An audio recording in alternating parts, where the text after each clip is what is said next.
Hello guys, good evening brother. आज मैं आपसे बातचीत करना चाहती हूँ। आज रात की प्रार्थना में और आज मैं प्रत्येक मनुष्य से बातचीत करना चाहती हूँ कि परमेश्वर ने आपको क्यों बनाए, क्यों अपने समानता और स्वरूप में बनाए। गाइस, मैं कहना चाहती हूँ कि परमेश्वर ने आपको जो है इसलिए रचे कि आप परमेश्वर की महिमा कर सको, परमेश्वर की आराधना कर सको। मैं प्रत्येक मनुष्य से बातचीत करना चाहती हूँ कि यहोवा परमेश्वर ने आदम को भूमि की मिट्टी में से रचा और उसके नत्थों में सांस फूंक दिया ताकि वो परमेश्वर की सेवा कर सके।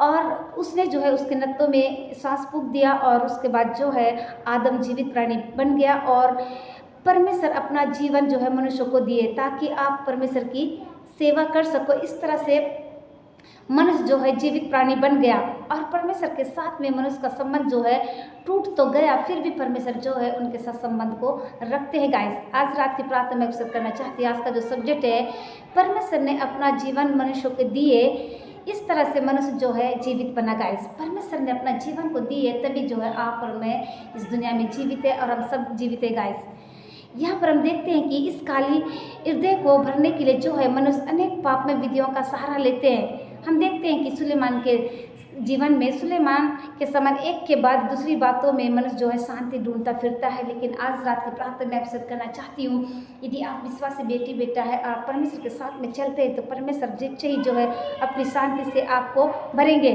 आज रात की प्रार्थना में आपसे करना चाहती हूँ कि क्या कहता है परमेश्वर का बहुत ही प्यारा खूबसूरत वचन है। आइए आप मेरे साथ में निकाल लीजिए उत्पत्ति के 2 का 7 पद में, जहाँ पर कुछ इस प्रकार से लिखा हुआ है, और यहोवा परमेश्वर ने आदम को भूमि की मिट्टी में से रचा, आमीन, और उसके नत्थों में जीवन का सांस फूंक दिया और आदम इस तरह से जो है वो जीवित प्राणी बन गया। गाइस, उसके बाद जो है वो परमेश्वर की आराधना करने लगा, उसके बाद जो है वो परमेश्वर की स्तुति करने लगा, सांस फूंक दिया और उसके नत्थों में सांस आ गया और वो जीवित प्राणी बन गया। इस तरह से आदम जो है परमेश्वर की सेवा करते थे उस आदम की वाटिका में। गाइस, जब परमेश्वर ने आदम के लिए कोई फसलें नहीं बनाए थे तब जो है वो बहुत अच्छे से उस आदम की वाटिका का देख रेख करते थे और परमेश्वर की आवाज़ को वो सुन पाते थे। लेकिन जिस दिन परमेश्वर ने उसकी फसलें को बनाए, गाइस, उस दिन से जो है वह आदम की वाटिका से और वे जो आउट हो गए। गाइस, परमेश्वर ने उनको आउट कर दिया क्योंकि उसके बाद वो परमेश्वर की आवाज़ को सुन नहीं पाए।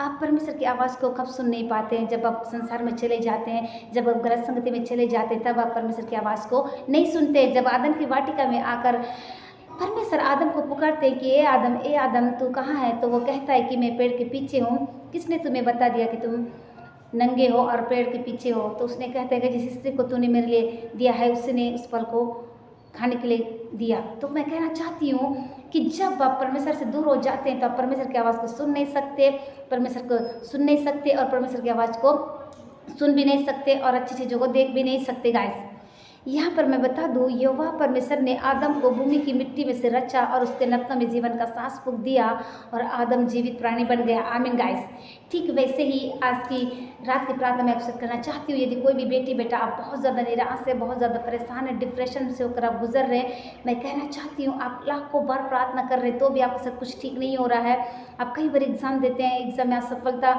नौकरी के क्षेत्र में असफलता, घर में कुछ भी ठीक नहीं, फाइनेंस ठीक नहीं चल रहा है, तो भी कोई बात नहीं, आप परमेश्वर को धन्यवाद देना सीखिए।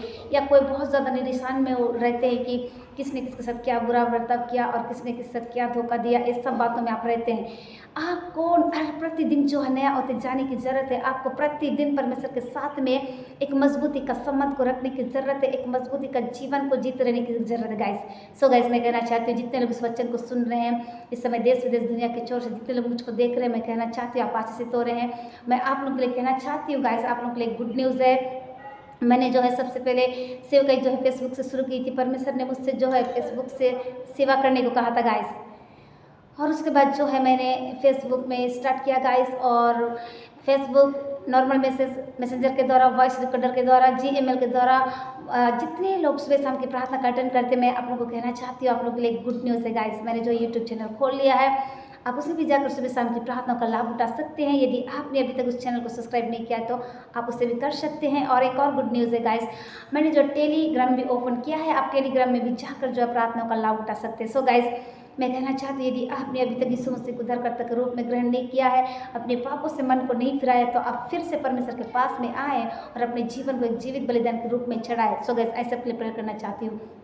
धन्यवाद, धन्यवाद। जीवन के देने वाले सामर्थ्य में प्रभु यीशु मसीह आप यहाँ मौजूद है पिता। धन्यवाद करती है आपके सुंदर उपस्थिति के लिए धन्यवाद। आज के सुंदर वचन के लिए धन्यवाद पिता। आपने हमसे बातचीत किया प्रभु कि आपने आदम को भूमि में से रचा और उसके नत्नों में जीवन का सांस फूंक दिया पिता। हम कौन हैं पिता परमेश्वर, किस चीज़ पर घमंड करें प्रभु। धन्यवाद करती पिता, हर एक बातों में महिमा आपको मिले प्रभु। मैं प्रार्थना करती आज के वर्षिप के लिए, आज के आराधना स्तुति के लिए धन्यवाद करती मेरे पिता। इस समय जितने लोग बीमार में हैं, छोटे बच्चे, नौजवान, बुजुर्ग वे चंगे हो जाए। इस समय कई लोग कई प्रकार की प्रॉब्लम में हैं पिता, आप उन्हें चंगा कीजिए, छुटकारे को दीजिए। धन्यवाद करती इस देश को चलाने वाले मालिक मैं आपको धन्यवाद करती हूँ। और पिता जितने लोग बीमार में पाए जाते उन्हें चंगा कीजिए पिता। धन्यवाद करती समय किसी का जन्मदिन है मेरी जैसे श्री पिता, उन सबको आप ब्लेसिंग कर रहे। धन्यवाद करती पिता, इससे भी बढ़कर आपकी सेवा करने वाले हो सके। इस वक्त आपके दास लोग जहाँ कहीं सेवा के लिए जाते हैं उनकी सहायता मदद कीजिए। इस वक्त मैं और मेरा घराना मिलकर आपकी सेवा करने वाले हो सके। सारी बातों में हम आपको देते यीशु के नाम से विनती को मांगते, जैसे सुने और कबूल करें, आमीन।